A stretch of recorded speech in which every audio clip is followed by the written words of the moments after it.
आगे के गुप्त काल से संबंधित क्वेश्चन देखेंगे। थोड़ा गले में प्रॉब्लम है, हो सकती है आपको थोड़ी सी दिक्कत हो।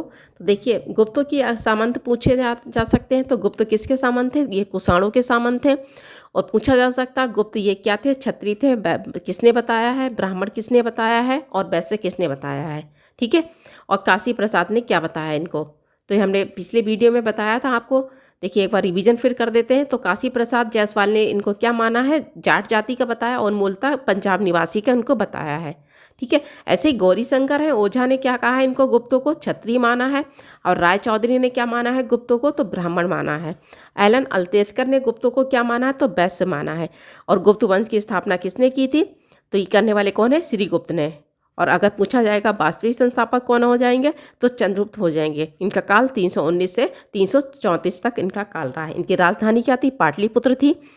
ठीक है। और इन्होंने महाराजा धीराज की उपाधि धारण की थी। तो देखिए, पहला क्वेश्चन क्या कह रहा है कि दिल्ली के कुब्बतुल इस्लाम मस्जिद के प्रांगण में उन्नत प्रसिद्ध लोह स्तंभ किसकी स्मृति है? तो किसकी स्मृति है? तो ये मिलती है, किसमें मिलती है? ये चंद्रगुप्त सेकंड की मिलती है। इन्हें यानी क्या कहा जाता है? विक्रमादित्य भी कहा जाता है इनको। परम भागवत भी कहा जाता है इनको। ठीक है। क्या कहा जाता है? परम भागवत भी कहा जाता है। इन्हें देवराज भी कहा जाता है। इनको इन्होंने शकों को हराया था, इसलिए इनको शक्रादित्य भी कहा जाता है। ठीक है। शकारी भी कहा जाता है इनको। तो आंसर इसका क्या हो जाएगा? बी हो जाएगा। ठीक है। गुप्तों में सबसे महान शासक पूछा जा सकता है, तो यही है, चंद्रगुप्त सेकंड है। तो आंसर इसका बी हो जाएगा। नेक्स्ट क्वेश्चन देखिए, कह रहा है कि कौन सा राजवंश हूणों के आक्रमण से अत्यधिक विचलित हुआ था? तो कौन है? गुप्त है। गुप्त में शासक पूछा जा सकता है, कौन हो जाएंगे? स्कंदगुप्त हो जाएंगे। इनका अगर काल देखें 455 से लेकर 466 तक इनका काल है। तो हूण एक क्या थी? बर्बर जाति थी। और सबसे पहला नेता कौन था स्कंदगुप्त के समय में आक्रमण किया था? तो ये खुशनवाज था। ठीक है। और इसका उल्लेख किसमें मिलता है? स्कंदगुप्त के भीतरी स्तंभ लेख में मिलता है। तो आंसर इसका क्या हो जाएगा? सी हो जाएगा। नेक्स्ट क्वेश्चन देखिए, कह रहा है हूणों ने भारत पर आक्रमण किया था। ठीक है। तो किसके समय में किया था? स्कंदगुप्त के समय में किया था। और हूण ने यानी नेता कौन था? खुशनवाज था। सेकंड कौन था जिसने भारत पर भी कुछ क्षेत्र पर विजय प्राप्त की थी? तो ये कौन थे? तोरमार थे। ठीक है। इन्होंने महाराजा धीराज की उपाधि धारण की थी। तो जैन ग्रंथ है जो कुबेमाला है, इसमें उल्लेख मिलता है इनकी राजधानी क्या थी? पवैया थी। क्या थी? पवैया थी। किसमें मिलते हैं? जैन ग्रंथ है ये, कुबेमाला में मिलती है इसकी जानकारी। उसके बाद में यानी थर्ड आक्रमण कौन करता है हूणों में? तो मिहिर कुल होता है ये। ठीक है। तो पूछा जा रहा है आक्रमण की, तो ये स्कंदगुप्त के समय में मिलती है। और इसकी जानकारी कौन देता है? इन्हीं का भीतरी स्तंभ लेख में जानकारी मिलती है।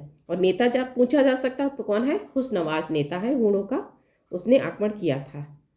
बाद में स्कंदगुप्त ने इनको पराजित कर दिया था। ठीक है। तो आंसर इसका क्या हो जाएगा? सी हो जाएगा। नेक्स्ट क्वेश्चन देखिए, कह रहा है निम्नलिखित में से किस गुप्त शासक ने हूणों पर विजय प्राप्त की थी? तो कौन हो जाएंगे? स्कंदगुप्त हो जाएंगे। ठीक है। इन्होंने ही प्राप्त की थी। इन्हें कर्मादित्य कहा जाता है। इनका काल अगर देखा जाए तो इनका काल कौन सा हो जाता है? इनका काल 455 से लेकर 466 तक इनका काल है। और किस में मिलती है? भीतरी स्तंभ लेख में मिलती है, जो कहाँ पड़ता है? उत्तर प्रदेश के गाजीपुर में पड़ता है। इसी में मिलता है कि पुष्यमित्र शुंग और हूणों ने आक्रमण किया था। ठीक है। ऐसे ही जूनागढ़ अभिलेख है इनका, जिसमें सुदर्शन झील का निर्माण के बारे में जानकारी मिलती है। और इंदौर ताम्रपत्र है, उसमें सूर्य की पूजा का उल्लेख मिलता है। कहोम स्तंभ लेख में है, इसमें भद्र नामक व्यक्ति ने यानी 5 जैन मूर्तियों का निर्माण किया था। सुपरिया अभिलेख है। और इनका अंतिम स्कंदगुप्त का कौन सा अभिलेख है? तो गढ़वा अभिलेख है। ठीक है। कौन सा है? गढ़वा अभिलेख है इसमें। ठीक है। तो आंसर इसका क्या हो जाएगा? सी हो जाएगा। नेक्स्ट क्वेश्चन देखिए, कह रहा है गुप्त सम्राट जिसने हूणों को पराजित किया था, तो करने वाले कौन है? हमने बताया था स्कंदगुप्त है। इन्हीं को क्रमादित्य कहा जाता है। और देखिए, स्कंदगुप्त ने ब्रसल शैली के नए सिक्के चलाए थे। तो पूछा जा सकता है कि ब्रसल शैली के नए सिक्के किसने चलाए थे? तो ये स्कंदगुप्त ने ही चलाए थे। ठीक है। तो आंसर इसका क्या हो जाएगा? सी हो जाएगा। नेक्स्ट क्वेश्चन देखिए, कह रहा है इनमें से किस गुप्त शासक ने हूणों को पराजित किया था? वही क्वेश्चन को घुमा के दिया है। तो किसने किया था? ये स्कंदगुप्त हो जाएंगे। ठीक है। कौन हो जाएंगे? स्कंदगुप्त हो जाएंगे। इनके अभिलेख याद रखेंगे कौन कौन से हैं। भीतरी स्तंभ लेख है इनका, जूनागढ़ अभिलेख है, इंदौर ताम्रपत्र है, कहोम स्तंभ लेख है, सुपरिया है, और कौन सा है? गढ़वा शिलालेख है इनका, जो अंतिम बताया था हमने। ठीक है। तो आंसर इसका क्या हो जाएगा? डी हो जाएगा। नेक्स्ट क्वेश्चन देखिए, कह रहा है कि किस अभिलेख से ज्ञात होता है कि स्कंदगुप्त ने हूणों को पराजित किया था। किस में मिलता है? ये भीतरी स्तंभलेख में मिलता है। इसी में ही पुष्यमित्र शुंग के बारे में जानकारी मिलती है, उसने भी आक्रमण किया था इसमें। ठीक है, और ये किसके हैं? ये स्कंदगुप्त के हैं। इलाहाबाद स्तंभलेख है, ये किसका है? ये समुद्रगुप्त का है। और मंदसौर है, ये किसका है? मंदसौर। और उदयगिरी किसका है? स्कंदगुप्त का है। ठीक है, तो पूछा जा रहा, तो भीतरी स्तंभलेख में इस हूणों के आक्रमण की जानकारी मिलती है। तो आंसर इसका क्या हो जाएगा? ए हो जाएगा।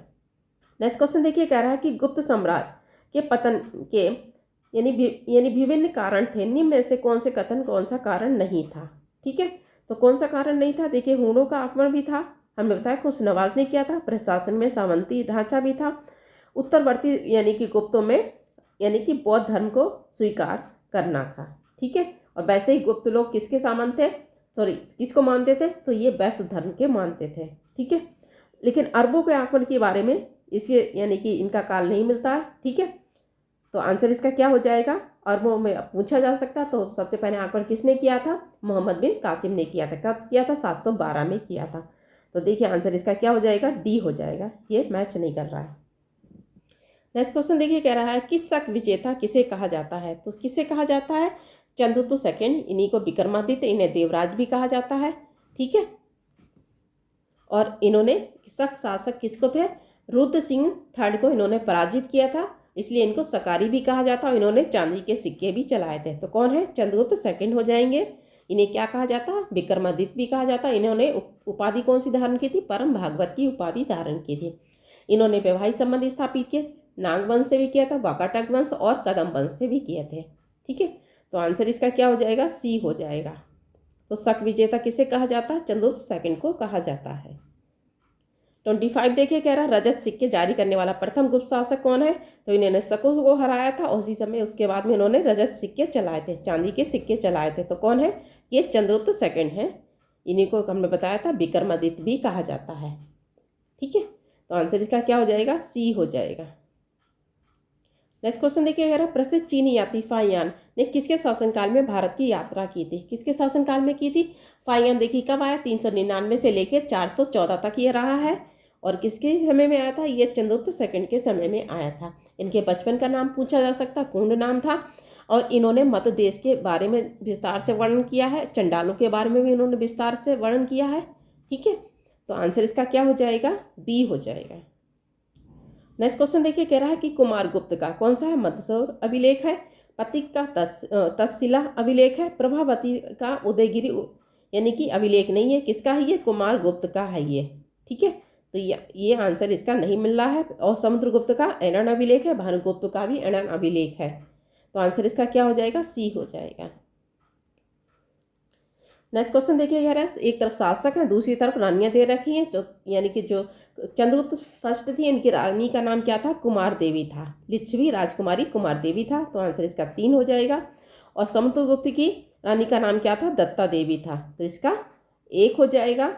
और यानी चंद्रगुप्त सेकंड की 2 पत्नी थी, एक कुबेर नागा थी और दूसरी कौन थी? ध्रुव सामनी थी। ठीक है, तो इसका 2 हो जाएगा। और कुमारगुप्त की पत्नी का नाम क्या था? अनंता देवी था। तो इसका 4 हो जाएगा। ठीक है, तो 31-24 किस में हो जाएगा? 31-24 ए हो जाएगा इसका आंसर। नेक्स्ट क्वेश्चन देखिए, कह रहा है ईसा की 3वीं शताब्दी के जब तक हूणों के आक्रमण से रोमन साम्राज्य समाप्त हो गया था, भारतीय व्यापारी अधिकारी निर्भर हो गए थे। तो देखिए, यानी कि जो गुप्त काल में भारत एवं दक्षिण पूर्व एशियाई से बीच में जो व्यापार होता था, किस बंदरगाह से होता था? ये ताम्रलिप्ति बंदरगाह से होता है। ठीक है, किसके? गुप्त के समय में। तो आंसर इसका क्या हो जाएगा? सी हो जाएगा। ठीक है, आंसर इसका क्या हो जाएगा? सी हो जाएगा। नेक्स्ट क्वेश्चन देखिए, कह रहा है कि गुप्त काल में उत्तर भारतीय व्यापार निम्नलिखित में से किस एक पत्तन यानी कि बंदरगाह को संचालित होता था? तो कौन सा हो जाएगा? ये ताम्रलिप्ति बंदरगाह हो जाएगा। ठीक है, तो दक्षिण पूर्व एशियाई से व्यापार होता था, किस बंदरगाह से होता? ताम्रलिप्ति बंदरगाह से होता था। और वैसे गुप्त काल में चीन से भी यानी कि रेशम मार्ग से होता था, इथोपिया से हाथी दांत होता था, अरब और ईरान से बैक्टीरिया से क्या होते थे? घोड़ों का आयात किया जाता था। ठीक है, तो आंसर इसका क्या हो जाएगा? ए हो जाएगा। आज इतनी क्वेश्चन रखते हैं। धन्यवाद।